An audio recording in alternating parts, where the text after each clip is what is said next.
Hey, welcome to day 6 of our journey through the Bible, reading in chronological order.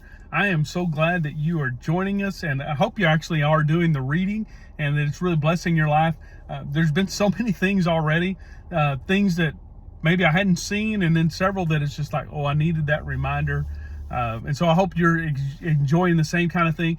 In today's readings in the book of Job, here's the thing that reminded me when I was 20 plus years ago in grad school. Theology was what I was studying, and really wrestling, talking to a professor about, I just don't understand why God does this or how God does that. And finally he said, Ray, you don't want a God that's dumber than you. And initially I really was like, did he just call me dumb? I mean, I'm a pretty good student. I'm making some of the best grades in the class. Yeah, I'm competitive and everything. But anyway, and then he said, think about it. If you can understand everything God does and why he does it and how he does it, who's smarter, you or God? He said, you would be smarter if you understood it all. And none of us need a God that's not smarter than us. So be grateful that there are things you don't understand. I thought of that because as Job and now his second friend are talking about, hey, why did all these bad things happen to Job, and where is God when bad things happen? They'll say some stuff that's just like, wait a second. No, you're saying things about God that you don't know.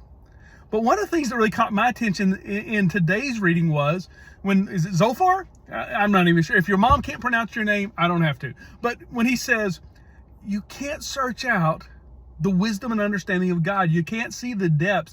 That he'll talk about the depths and the width, and that it's just that point that God is bigger and God is greater. And so the truth is, I don't need a God who's like me. I don't need a God, especially who's less than me. What we want, what we need, and what we have is a God who knows what we don't know. He understands what we don't understand. He can do what we can't do. And the challenge for us is to really pay attention to what God reveals about himself in his word. So thanks again for joining me on this journey, and letting God tell us who he is, what he does, and how he does it, and not worrying so much about the rest, instead of us creating a God in our image. Well, if I was God, this is what I would do. So if this has been helpful to you, I want to encourage you to share the reading schedule. I want to encourage you to share the videos and little posts. And in the reading schedule, I also want to encourage you to share on that what you learned part at the end of every day's readings.